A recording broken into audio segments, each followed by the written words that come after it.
Okay, guys, we're back. We're back. I know we missed two double headers. I'm sorry we've been busy. I'm sorry we've been busy. Happy Vishu to everyone who's celebrating. I don't know when this video is coming out, unfortunately, but we are celebrating. We're celebrating Vishu today, and we had four matches over the span of 2 days. Double hitters are a pain for us to review. So first match, let's get into it. Lucknow and Gujarat. I did not expect that Lucknow was going to win this match. Genuinely, when I like, because we weren't watching this match fully, we saw first inning score, and then we're like, oh, it's in Lucknow 180, matlab, it's a very good score. The only thing we could understand is, oh, Gill and Sai Sudarshan gave that start, which they give every time. Unfortunately, the Gujarat team does not have the middle order to capitalize on that. Washington Sundar, yes, he had a very good performance against Hyderabad like that. But you can't expect a performance out of Washington Sundar like to get 50 out of 30 balls every time, right? Washington Sundar, what's his main role? He's a bowler, he's an all-rounder whose specialty is bowling, and he comes in generally at like 7 or 8 around that time.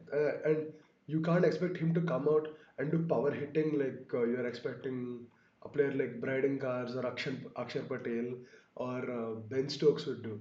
You can't expect that kind of. Even Chris Wokes back in the day used to hit like that. You can't expect Washington Sundar to hit, right? Especially in a big ground like Ekana Stadium. Another factor is I think the the fact is that even without Mitchell Marsh in that team, in that Lucknow team, they still have a very solid batting lineup. Pant coming out opening, I think that was a suggestion many people have been giving for a like since 2019. I've been hearing the same thing that why shouldn't Pant come opening, give that aggressive start, and and today I can't say only one match makes the difference, but like he is not doing well. He is not doing well. I don't think the Lucknow pitch is suiting him, and I think his head's not in the right place right now. I think he has some sort of pressure over him, saying the most expensive player, and the Lucknow team also needs success, right? It's not like it's a team like let's say RR or something like you won the cup before, so there wouldn't at least be like a stigma that oh we're also an unsuccessful side or something like that, and people aren't necessarily pushing Lucknow as favorites. I don't understand why he's feeling the pressure, but to a certain extent, yes, I understand as well.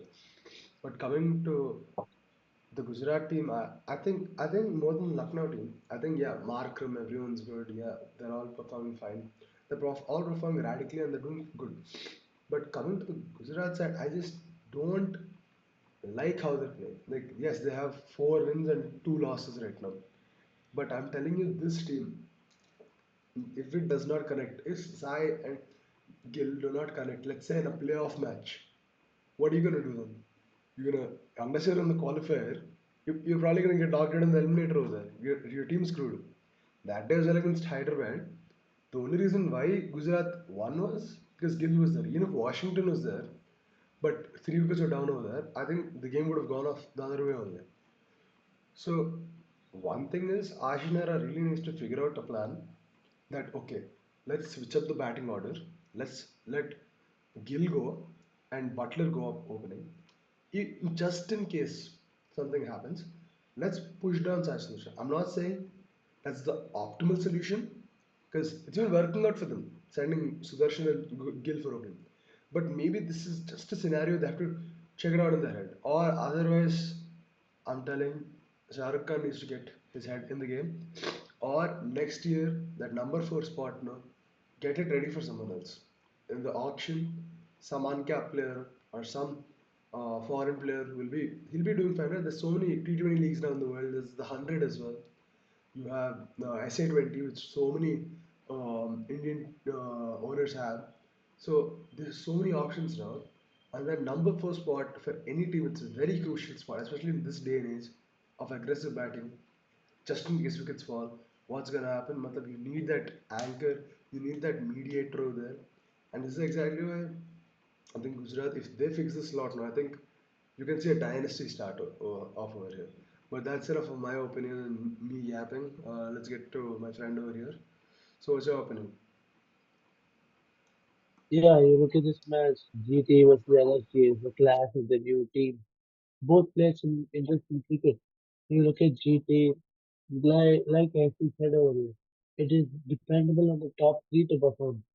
if Sai Sudarshan, Shubman Gill and Josh Butler doesn't click, he, their middle order doesn't boast that huge name like other the other teams do, the top half of the table. I I think most of the team in the IPL boast a good middle order this time around, but GTs look a bit weak. I have to disagree with ST about Washington Sundar not coming top with in the top order. We've seen Washington Sundar with Tamil Nadu coming, opening and playing the spot. But yes, he's not that type of batter that can hit the ball at bat at about 200 strike rate always. There can be those one odd games where he's striking at 180, 200. But he's that type of player which plays at around 150, 160 strike rate. He's not a big power hitter. He's one more of those classy shots. He's that type of batter. And you look at the only thing that concerns me about this LSU side is Rishabh Pant's form and the bowling of LSU. I'm sorry. You look at Shardul Thakur, yes, he's picking up regular wickets. They said Akash Deep was a big boost for them, but I haven't seen him really put in that type of big performance yet. Uh, there are, this bowling side doesn't look like a big match-winning bowling attack. It's more of the electric batting that is taking the team through in all the six matches that they have played.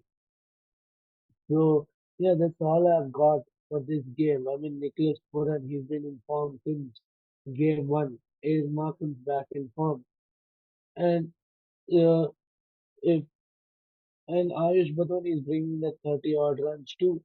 30, 25. That's the role of middle order, which GT is not able to provide. Below Josh Butler, yes, Paper is too much, but he's not that type of player. It can do it game after game after game. So that's all we've got for this game. Let's get to the next game, which was the evening game on Saturday, which was PBKS versus SRS. What a This was in match! the What a second match! This absolute is killer. Uppal team got back to the highway. The highway. hitting ORR is back. flat wicket, ORR is back. flat wicket, flat wicket. Flat. Uh, Bro, we have so many. They keep telling, real estate is booming in Hyderabad. Real estate is booming in Hyderabad. Bro, there's a reason why no one wants to buy houses in that side of the city anymore, bro. Because if these guys keep hitting sixes and stuff, windows will break, bro. What are you saying like that? This man, this man hit more boundaries than Chennai has in the past 3 4 matches. What is this guy on? This man, bro, he's. I think he's been waiting for like 5 matches before this. That, oh, hey, give me one chance. I want to redeem myself. I want like every youngster is trying to make a statement for themselves in that T20 squad. That T20 squad, 15-man T20 squad, has 50 people fighting for that, bro. The other day, you see this young man of Priyancharya, Gill is trying to hit back with a statement. Jaiswal hasn't done much, but like yesterday, he as well has done a statement like 75 runs in a slow pitch. So people are bringing in the topic of Sai Sudarshan. People are saying Sai Sudarshan is a better player than Abhishek Sharma. He has the consistency, but people just don't talk about him in the same manner just because he's not, how should I say, a flashy player. But yesterday he showed why he is the number two batsman in T20s, and Head showed why he is the number one batsman. As he stayed calm, he played second fiddle normally instead of him also bashing it from ball one. He was playing in a calmer manner. I remember we were watching the match and I was telling my friend on the side saying that okay, he's playing safely. This guy's hitting it fine. Okay, let him play a bit more safe. I said that to my friend. Next two balls, Travis goes for six. If it's a six, I was like, yeah, this guy's not gonna stop. And then we were sitting somewhere else. We get to know the score and we were like, oh, Abhishek has hit 100. Oh, Travis has hit 50. Finally, when did we get fall? 171. By that much time, we realized game is on our hand. 15 runs we're hitting per over. 10 runs per over only is the required run rate. And even after they go, I can always expect Klassen to show up on the death overs to just hit it. I can expect Cummins also to come and hit. That's the type of team SRJ is built. That's the type of team which because of Nitish and Ishan Kishan not performing, Cummins is the fifth best batsman in our team. That's what I've resorted to. That's my mentality right now, unfortunately. But overall, what else can I say, man? He's a generational talent. I think he's. I'm not gonna say that he's the biggest thing in T20 right now. Like he might be. He might be. Obviously, he's been a key part in the revolutionization of T20 cricket. But I think if this kind of player in India, I don't think I would have ever expected to have like having this kind of intent. We always have the intent to play on a like max. If you play on a 180 strike rate or little 100, we feel like it's a crazy score because we've always grown up seeing 100 of 60 balls, 100 of 62, 63 balls by an Indian. But like whenever it's foreigner, yeah, 50s में हो जाता है. Or if it's Chris Gayle, मतलब before that only. That's a different scenario only as it is. But I think these guys, the way Abhishek is batting, it's simply a pure joy to watch. I think it's even more of a pure joy to watch because I'm a Hyderabad fan and he's playing for my team. So overall, that's one thing. But like the fact that it was also a flat pitch is still bothering me. Next match we have against Mumbai, who just came off a, how should I say, a very weird win. So I don't know how I'm feeling about that. And we have to go to Wankhede, and after that they're coming to Hyderabad.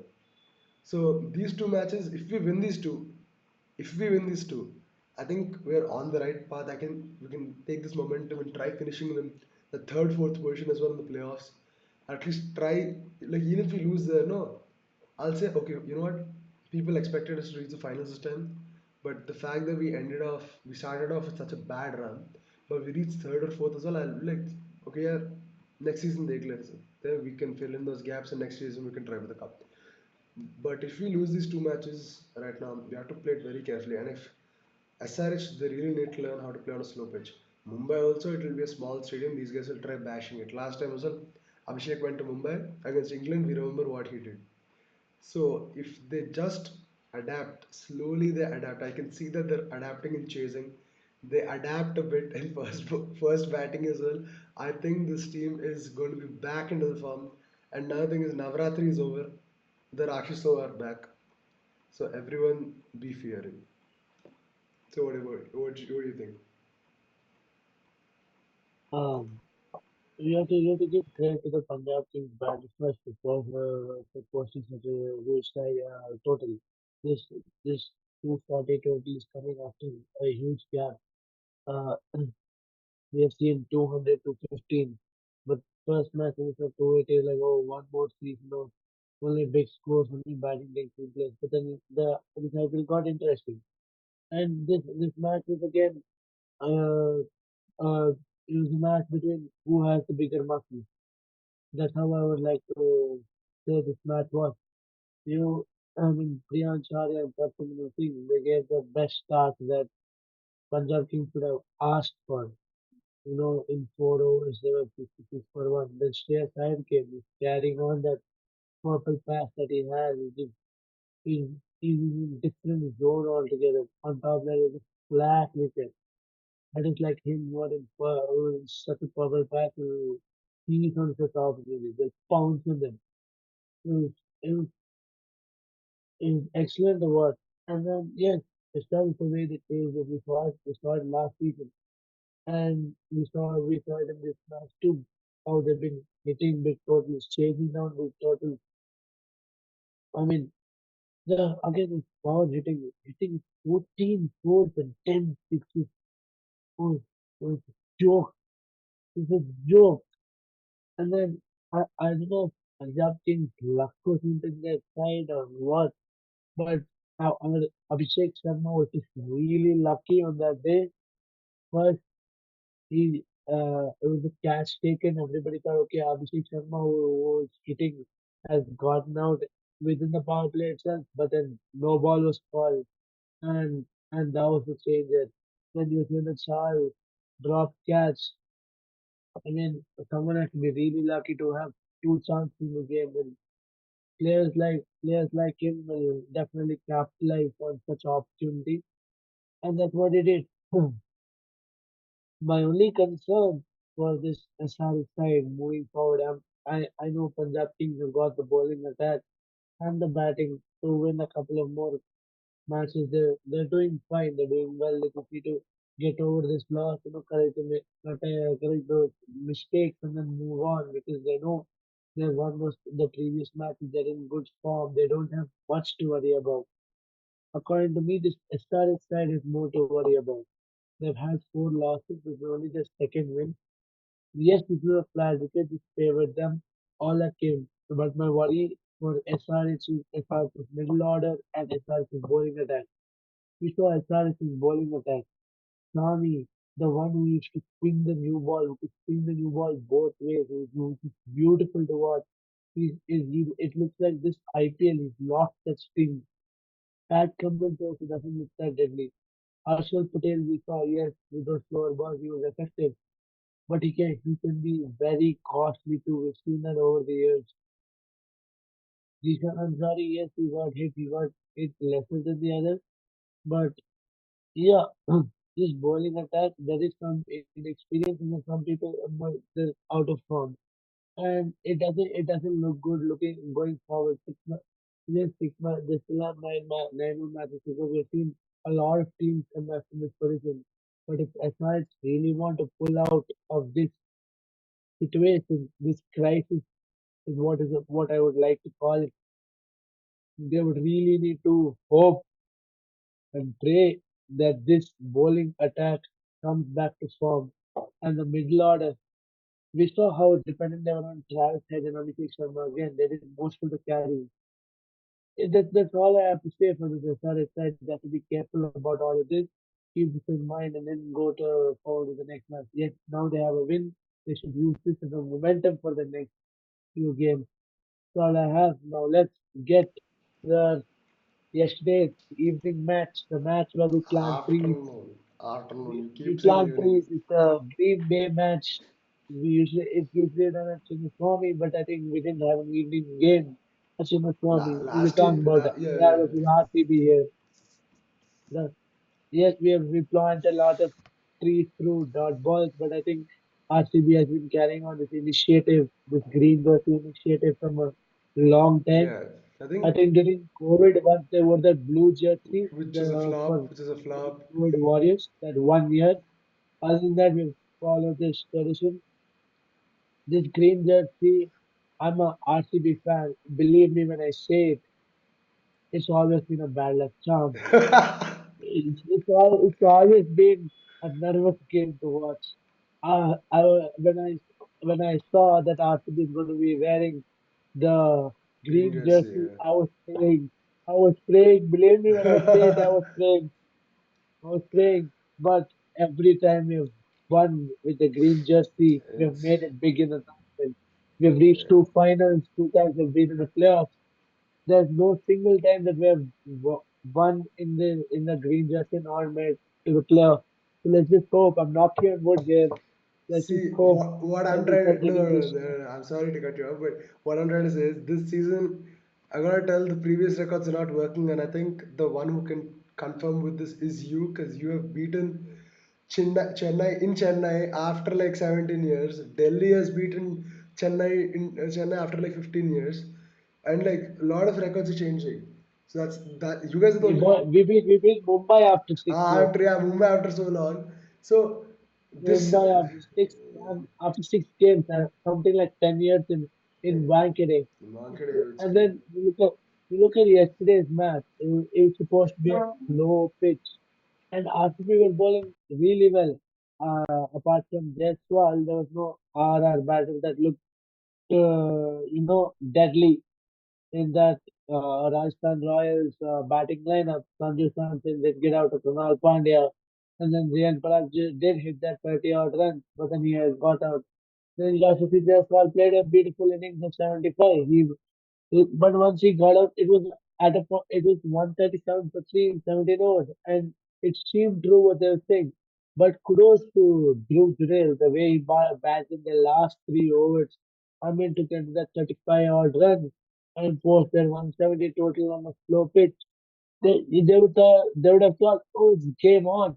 I mean, the game is back on for them, but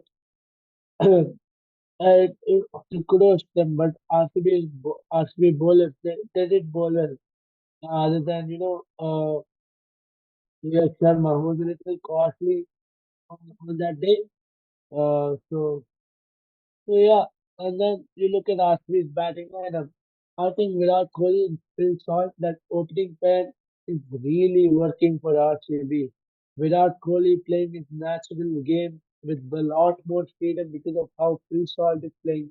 Phil Salt also is playing his natural game, that attacking style of batting. You just take any bowler on, any bowler. You name the bowler and is taken into the cleaners with IPL. I think there's only one odd game where he hasn't performed, but other than that, he's constantly hit runs for RCB and he's shown it again. It was supposed to be a dry and slow pitch. Phil Salt, he started the power play, Phil Salt was there as well.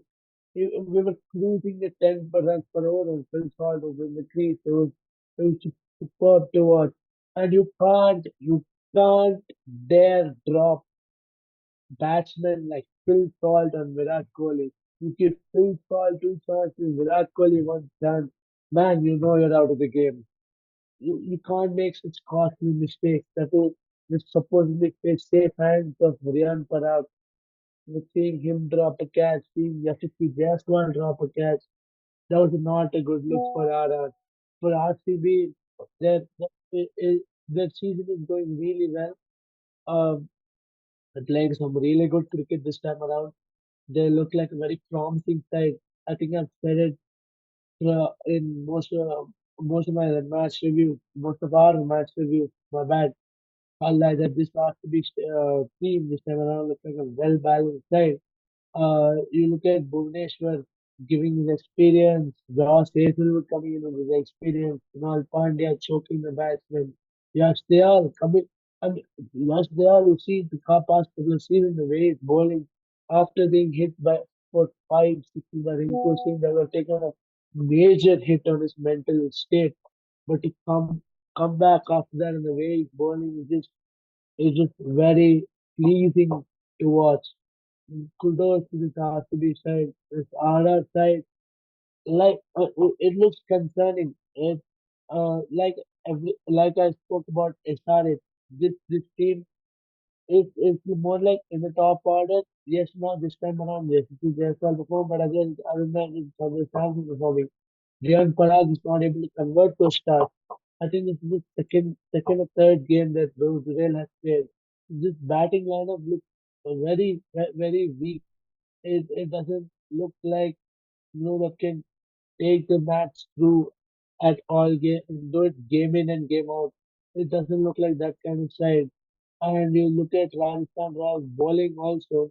There's a lot of inexperience in that bowling. There's experience too, but the experienced players also look like they're out of form. Uh, here's the, that's all I have to say about this game. Over to you, Ashley. Well, I think, see, the entire point, I was thinking, generally, I was thinking that, um, I was thinking before the match, like I was telling you as well, that RR is going to win the match. But when the first innings was done, I was completely sure that RR is going to win. Because I had a confidence that RR's bowlers could get the job done. I was genuinely sure. Because the fact is that RC, and as first thing is, in an afternoon match, it's always better in a slower pitch, especially in a place like Jaipur, when it's going to be burning. I was expecting, oh, Rajasthan, like I understood why Patida took bowling, but like there's also still an advantage for RR in that matter. I was expecting that, okay, these guys will be a bit well rested. The bowlers also don't have to they start bowling in the mid sunny, hot temperatures. But I didn't expect Phil Salt to attack like that. If he was also batting on a 120 strike rate, I think the game might have gone till 17th, 18th, 19th over. But the pressure, like, oh, hoega ki nahi. And in the end, they would have tried lifting for a couple of shots. So maybe RCB would have still won, like 90% chance they would have only won. But maybe they wouldn't have won the match by like 9 wickets. They would have maybe won the match by like 6 or 7. That's the only issue. But I think Phil Salt, pure class, man. He's so good. I still don't know why KK released him. I think they could have kept him instead of some other player. I think because I'm thinking It's that a boon if you ask me. It's a boon. it's a boon. Yeah, you spend 23 point change on Venki Iyer. I'm like, bro, rather you could have let that fellow go. 23.5, he would have gone for RCB then. RCB wouldn't have been able to buy anyone then, no, in that logic. And Phil thought you could have gone for at least 15. I don't like KKR every time they bamboozle me with their auction strategies. But this year, I was feeling happy about the team was because the playing level was strong, and that's what the strategy has been for past 6 years or like past 7 years. Last year somehow finally worked out. Although they don't have squad depth ever, they only ever come into IPL with 19 or 20 people. Last time it worked out for them because they had a very strong core.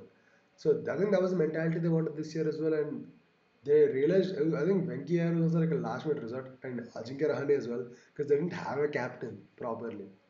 If they had that kind of player as well, it would have been fine. If they had Shreyas, they wouldn't have even gone that much for Venkateshwar because Shreyas they would have retained off for like 18 CR. Then maybe Harshit Rana they would have released. Harshit Rana would have gone for 10 15 CR. They would have bought him back then.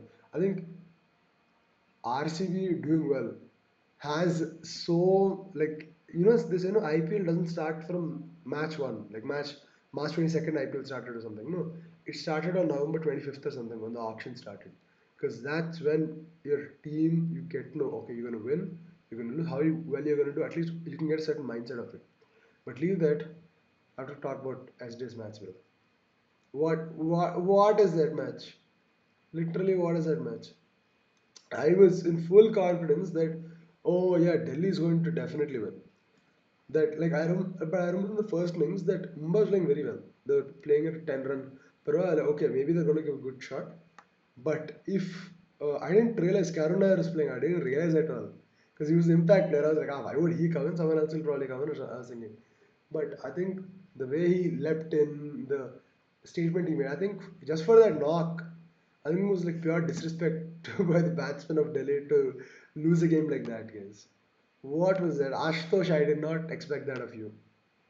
You are a player who Delhi trusts with wholeheartedly, thinking that, oh, if this guy is there, the game can always be on our side. And I was genuinely feeling like I was watching the highlights. I'm like, how the hell did they lose the match from this point? They got all out, and the last half they didn't get till the 20th over. By the time it was 19th over, ending the last three runouts in a row. I don't know, bro. There's some relation with Mumbai and runouts and stuff. 2017 as well. I don't know if you remember the final, Mumbai versus Pune. That match, 120 something they were defending. It felt like watching a Hyderabad match, but except the match is happening in Hyderabad, but Hyderabad wasn't playing. Back in the day, that's how our matches used to be. 120, we hit something, ask Dale Steyn and Amit Mishra to come and bowl, try defending that thing. And last minute the run out happened. I think yeah, runouts in Mumbai there's some kuch to connection hai. But otherwise I think Karunar hats off. Kam Sharma, bro. SJ's match is just a match of comebacks. Just a match of comebacks. Kuldeep, what else can I say about him, bro? What else can I say about him? This man, if I had him in my team, if he was playing for Hyderabad, I would literally build him a statue. I think he's the type of player Hyderabad needs right now. But we couldn't get Chahal as well. And Chahal also not been good form, so that's a matter closed. But what do you think? You look at the DC and my match. I had thought about this match and like, okay, because we're closing down that. Am I looking to come back on track? And then DC with the form that they were carrying on and looking so good in counter. When you look at professionally, Tilak Verma and Cricket Surya Kumar Yadav. We've seen Tilak Verma try to do it previous season as well. Look at them doing it this season as well. We saw Tilak Verma was been putting on those runs, except that one game where he was retired out.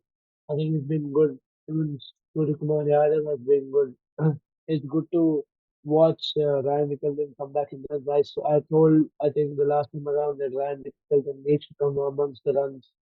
So does Rohit Sharma, but yeah, Rohit Sharma hasn't still come back in runs. The MI has to hope he also goes back in runs. But yeah, there was a good batting performance, and like you said, Kuldeep Yadav has been exceptional. He's been exceptional for DC. And like you mentioned, Harun Nair, I didn't expect, but I knew the day he gets into the 11 and he comes out to bat, he's going to make a huge statement. And that's what he did with that knock. He's been in such great form. He's been smashing centuries for Vidarbha, left, right, and center. You come to the side Mustaq Ali Trophy, he scored there, he scored runs for Vidarbha there. You come to the Vijay Hazare Trophy, if I'm not wrong, sixth or seventh century. Then you see him finally scored a century from not wrong. Now he comes into the DC side. First came in that 89 knocks. I think if that team hat trick of run out, who no one would have accepted. That's pure suicide. See, suicide three times. Run out in cricket is termed as suicide. You don't throw your wicket like that. You absolutely don't throw a wicket like that. I mean, when your team, you see you're all out for 193 in 19 overs.